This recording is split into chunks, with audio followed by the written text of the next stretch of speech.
know, 10,000 schools closed isn't going to make the front page, but people angry on the streets of Britain are. And one sense is that perhaps some of those protesters may be being knocked up the front, pages as we thought. God bless the Daily Telegraph. It's not taken them long, has it? Well, that's almost 19th century in its simplicity, isn't it? You take the revolting workers off the front page and replace them with a smiling royal. Marvellous. It's fantastic, the Telegraph, because they just love top totty, don't they? No, there's no topper totty than Kate Middleton. I think Duchess of Cambridge. Her sister at Wimbledon was on the front page yesterday, so the family have gone for the double. Let's hope Mum makes it on Saturday. It does say that they were given a tumultuous reception as they arrived in Canada yesterday for their joint foreign tour. Now, there was one story that we just wanted to take a quick look at, Marianne, and this is on the front of The Independent. Harriet Walker, mothers-in-law of the world take heed. You're playing with fire. It's a fantastic story, isn't it? It's an amazing story. Email. I know. It's the mother-in-law who's written to her prospective daughter-in-law telling her how bad her manners are.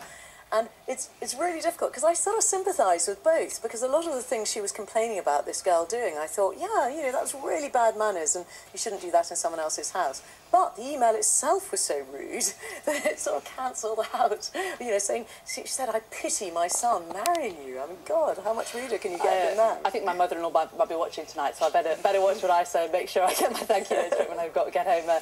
Marianne, Seacart and James O'Brien, thank you both very much for joining us. Let's take a quick whiz back through those newspapers. Just remind ourselves what's on the front page is the Daily Telegraph. Its headline, Monarchy shorn of its dignity to save money. This is that the Queen's finances are to be tied to the economy to make the royal family run cheaper. The Independent has been discussing, looking at global warming, the link between climate change and recent extreme weather. The Iron newspaper going with today's strikes, unions vow an autumn of discontent.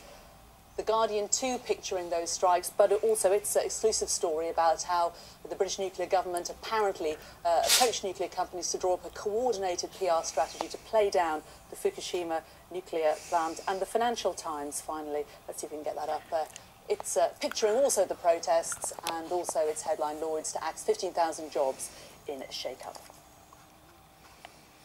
Well, don't forget, there's more of the front pages in Sky News at 10, plus a full press preview at 11:30, and that's our chance to look inside tomorrow's newspapers, and that will be with Kevin Schofield from The Sun and Rowena Davis, a Labour councillor.